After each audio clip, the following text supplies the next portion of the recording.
Hello friends, welcome back to the channel. नोंथांमोनखौ गिबियावनो टेक्न' बर' चेनेलाव बरायनाय जाबाय आरो दिनै बे मोनसे गोदान भिडिअ नोंथांमोनखौ बयखौबो बरायफिननाय जाबाय। जोंहा दिनै 5 आगस्ट बे 5 आगस्टआव जोंहा गासै मोनबा साख्रिनि रिक्रुटमेन्ट फैदों। बे रिक्रुटमेन्टफोरनि बागैनो आं नोंथांमोननो माने बे भिडिअजों फुरायै डिटेल्स खोन्थानो नागिरदों।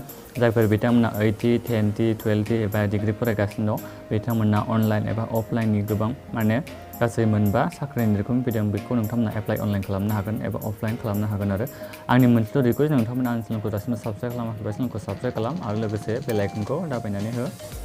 फार्स्ट नाम्बारावनो दङ जोंहा बेहाय इन्डियान पस्ट अफिस। बे इन्डियान पस्ट अफिसनिफ्राय फैदों जायनि अर्गानाइजेशननि नामखौ होननानै बुंदों बेहाय इन्डियान पस्टेल डिपार्टमेन्ट होननानै बुंदों अर्गानाइजेशननि नामखौ। बेहाय माखासे पस्टनि नाम होनाय दं, आं बेखौ नोंथांमोननो बुंनानै खोन्थानोसै। पस्टेल एसिस्टेन्ट जायखौ होनो FA, सर्टिं एसिस्टेन्ट जायखौ होनो SA, माल्टि टास्किं स्टाफ MTS। बे गासै पस्ट होनाय दं।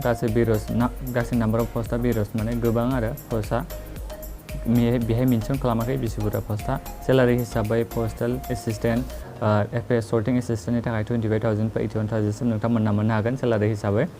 पस्टमेन मेल गार्डफोरनि थाखाय 21,000 निफ्राय 69,000, माल्टि टास्किं स्टाफनि थाखाय 18,000 निफ्राय 56,000 नोंथांमोना सेलारि हिसाबै मोननो हागोन।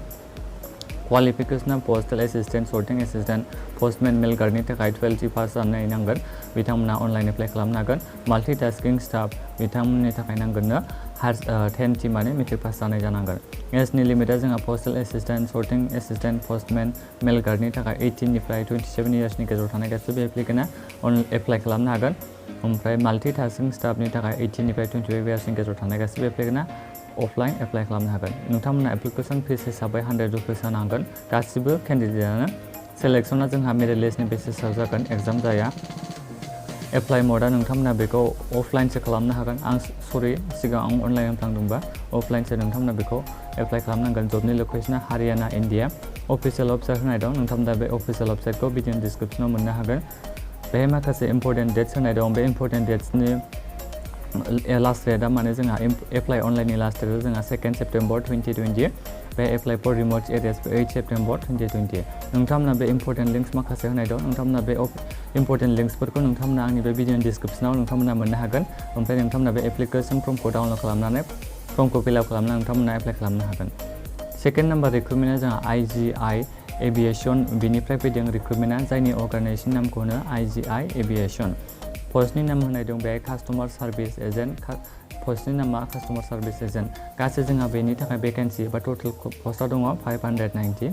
नोंथांमोना सेलारि एबा पे स्केल महरै नोंथांमोना 15,000 निफ्राय 25,000 मोननो हागोन। क्वालिफिकेसना जानांगोन हायार सेकेन्डारि एबा जायफोर बिथांमोना पिअ पास जाबाय बिथांमोना अनलाइन एप्लाइ खालामनो हागोन। एजनि लिमिटआ 18 इयार्सनिफ्राय 30 इयार्सनि गेजेराव थानाय गासिबो एप्लिकेन्टआ एप्लाइ खालामनांगोन। एप्लिकेसन हिसाबै गासिबो केन्डिडेटआनो 350 होनो नांगोन अनलाइन एप्लाइआव। सेलेक्सना जोंहा रिटेन टेस्ट जागोन, बिनि उनाव इन्टारभिउ लानाय जागोन। एप्लाइ मडआ नोंथांमोना बेखौ अनलाइन एप्लाइ खालामनो हागोन। जबनि लकेसना दिल्ली, इन्डिया। अफिसियेल वेबसाइट होनाय दं बेहाय, अफिसियेल वेबसाइटखौ नोंथांमोना भिडिअ डिसक्रिपसनाव थांबा मोननो हागोन। इम्परटेन्ट माखासे डेट्स होनाय दं बेहाय, जोंहा लास्ट डेटआ एप्लाइ अनलाइननिया 16 सेप्टेम्बर 2020। इम्परटेन्ट लिंक्स होनाय दं, बे नोंथांमोना बे अफिसियेल नटिफिकेसन PDF इंलिस आरो हिन्दीनिबो होनाय दं। नोंथांमोना मोननै जायखिजाया बबे मोनसेखौ नायो नोंथांमोना नायनानै एप्लाइ अनलाइनाव थांनानै एप्लाइ खालामनो हागोन। आं बे गासिबो मोनथाम लिंकखौ होनानै दोनदों। नटिफिकेसनखौ डाउनलड खालामग्रोदो, बेनि उनाव एप्लाइ अनलाइनाव थांनानै नोंथांमोना एप्लाइ अनलाइन खालामहैबानो जाबाय। थार्ड नाम्बार जोंना रिक्रुटमेन्टआ जाबाय RBI निफ्राय फैदों। RBI रिक्रुटमेन्ट जायनि अर्गानाइजेशननि नामखौ होनदों reserve bank of India.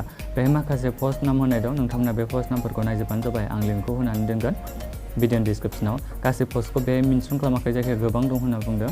Pay scale नोंथांमोना सेलारि हिसाबै चेक नटिसआव थांनानै सेलारिया बेसेबां होनाय दं नायनो हागोन नटिफिकेसनाव थांनानै। क्वालिफिकेसना जानांगोन डिग्री। एजनि लिमिटआ 30-40 इयार्स। एप्लिकेसन फिस हिसाबै SC, ST, PWBDना 100 रुपिस लादों आरो जेनेरेल OBCफोरनि थाखाय 600 लादों। स्टाफनि थाखाय निल। सेलेक्सना जोंहा एग्जाम जागोन, बिनि उनाव इन्टारभिउ लानाय जागोन। नोंथांमोना बेखौ अनलाइन एप्लाइ खालामनो हागोन, माने एप्लाइ मडखौ होनाय दं अनलाइन। जबनि लकेसना बेहाय अल इन्डिया, गासिबो अल इन्डियाआवनो बेनि जबनि माबाया जागोन आरो सेलेक्सना। अफिसियेल वेबसाइट होनाय दं, बेखौ आं भिडिअ डिसक्रिपसनाव होदों। जोंहा अनलाइन एप्लाइनि लास्ट डेटआ 22 आगस्ट 2020। इम्परटेन्ट माखासे लिंक्स होनाय दं बेहाय, आं बे माखासे PDF बिनि गासिबो लिंकखौ आं भिडिअ डिसक्रिपसनाव होगोन। नोंथांमोना नायनो हागोन, चेक खालामहैनो हागोन। नोंथांमोना नटिफिकेसनखौ नायग्रोनानै बिनि उनाव एप्लाइ अनलाइनाव थांनानै एप्लाइ खालामबानो जाबाय नोंथांमोनहा।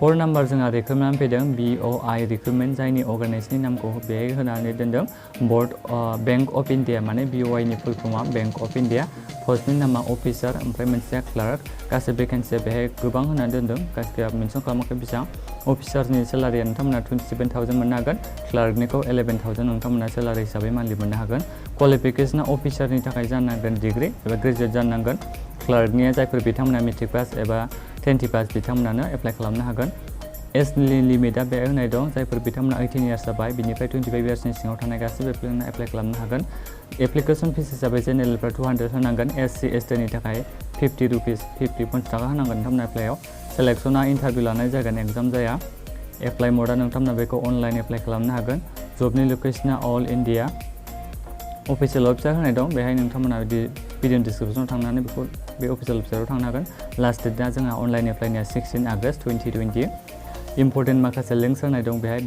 बे लिंकफोरखौ आं भिडिअ डिसक्रिप्सनाव होनानै दोनजोबदों नोंथांमोना गिबियावनो नटिफिकेसन पिडिएफखौ डाउनलड खालामग्रोदो बिनि उनाव नोंथांमोना एप्लाइ अनलाइनाव थांनानै एप्लाइ अनलाइन खालामबानो जाबाय 5 नाम्बारनि जोंना रिक्रुटमेन्टआ फैदों